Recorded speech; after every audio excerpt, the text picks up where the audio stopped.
Times और मैं मौजूद हूँ इस समय चाहनिया ब्लॉक में।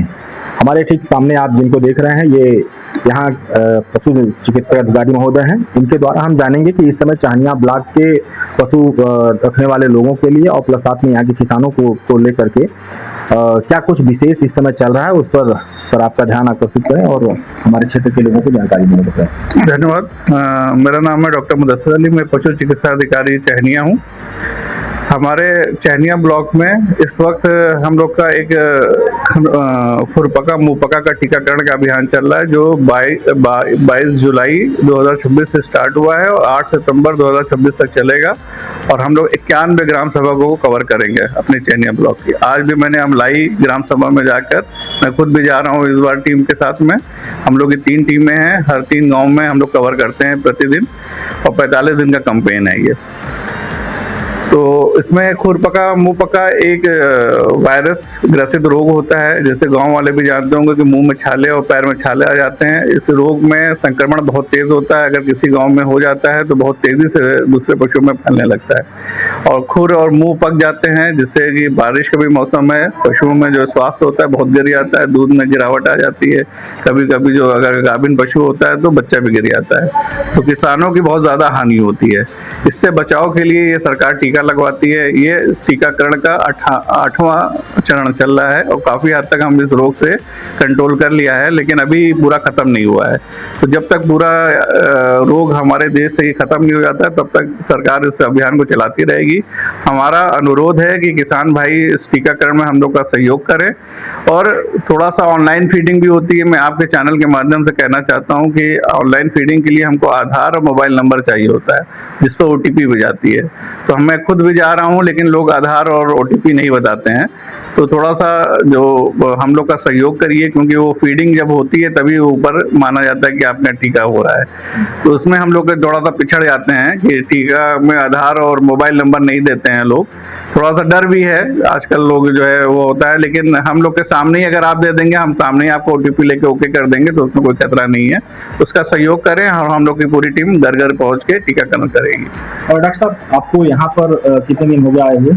मुझे 2 साल हो गया है। 2 साल हो गए। इनमें अभी हालिया में ऐसा कोई कार्य जो लोगों को जानने की जरूरत है कि वो जो पशुधारक हैं, बहुत से ऐसे पशुधारक हैं जिनकी जानकारी के अभाव में उनके यहाँ अगर पशुओं की मृत्यु यदि हो जाती है तो उसका किसी प्रकार का कोई लाभ उनको नहीं मिल पाता है। ऐसा कोई इंश्योरेंस वगैरह, ऐसी कोई स्कीम वगैरह?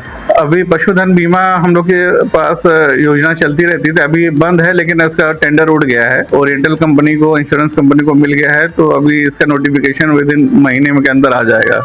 तो इसमें अगर पशुपालक के पास में 1 साल का, 2 साल का, 3 साल का होता है कवर, इसमें 75% जो है सरकार छूट देती है। जो भी प्रीमियम बैठता है उसका 75% सरकार देगी, 25% जो है लाभार्थी को देना रहेगा।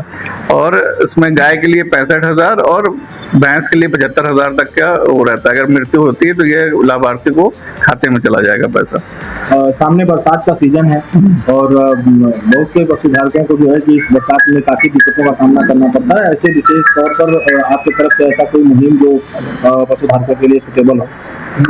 बरसात के सीजन में देखिए, जब बारिश होती है तो पशुपालक को सबसे पहला काम करना चाहिए कि पेट के कीड़े की दवाएं पशुओं को दे देना चाहिए, क्योंकि संक्रमण रोग बहुत तेज बढ़ जाता है। जो चारा भी लेते हैं, जो भी हरा भी चारा खिलाते हैं, तो वो भी जो है मिट्टी से उनके कीड़े जो है उसमें आ जाते हैं, उसके सिस्ट वगैरह। तो पेट में कीड़े बहुत ज्यादा आते हैं, तो पशुपालक बहुत ध्यान दे कि इस सीजन में गाभिन पशु है तब भी गाभिन वाला उसको पेट के कीड़े की दवा जरूर दे दें। चाहनिया ब्लॉक में तकरीबन 91 ग्राम सभा का ये मेन सेंटर है जी। और जैसे बाकी आपके सुविधा ग्रामीण स्तर पे भी हैं, जो अपने ग्राम सभा में या जो भी ऐसे लोग हों, व्यवस्था कोई चाहिए होगी पशुओं को दिखाने के लिए या कोई बीमारी से जानकारी लेने के लिए, तो कैसे उनको सुविधा मिल पाएगी? हम लोग के यहाँ देखिए, हम लोग का एक ब्लॉक स्तरीय हॉस्पिटल है, फिर इसके बाद में हुदूदीपुर में एक पशु चिकित्सालय है, रामगढ़ में एक LEO सेंटर है जिसमें कृत्रिम गर्भाधान और प्राथमिक उपचार होता है, और अजगरा में है। ये 4 जगह है। तो अभी रामगढ़ में हम लोग का खाली हो गया है सेंटर, लेकिन अजगरा में, हुदूदीपुर में और मैं खुद चहनिया में हूँ। ये 3 जगह से किसान भाई अपना ले सकते हैं। इसके साथ ही साथ मैं बताना चाहूँगा कि जिसको नहीं जा पा रहा है जो, वो 1962 को भी याद कर ले। ये एक एम्बुलेंस चलती है जो कि किसान के घर पर जाती है। इसमें एक डॉक्टर रहता है, एक वैक्सीनेटर रहता है और एक कंपाउंडर रहता है। एक ड्राइवर रहेगा और एक कंपाउंडर रहेगा, डॉक्टर साहब रहेंगे, और पूरा इलाज जो है 5 रुपए के उनका लेवी रहती है, उसी पे वो घर पहुंच के उसके इलाज करते हैं, मात्र 5 रुपए। मात्र 5 रुपए में। अभी जो जहाँ जहाँ आपके सेंटर संचालित हो रहे हैं, उन सेंटरों पर अभी क्या क्या फैसिलिटीज उपलब्ध है? सेंटर जो हम लोग के सेंटर होते हैं उसमें तो कृत्रिम गर्भाधान के लिए ही वो किया जाता है। तो उपचार के लिए अगर किसान भाइयों को उपचार करवाना है या दवा लेना है तो हमारा ये पशु चिकित्सालय हुदूदीपुर और पशु चिकित्सालय चहनिया ही आना पड़ेगा। दवा के लिए या इन 2 सेंटर? हाँ, दवा आना पड़ेगा। और कुछ आपकी तरफ से ऐसा कुछ जो किसानों को जानना जरूरी है?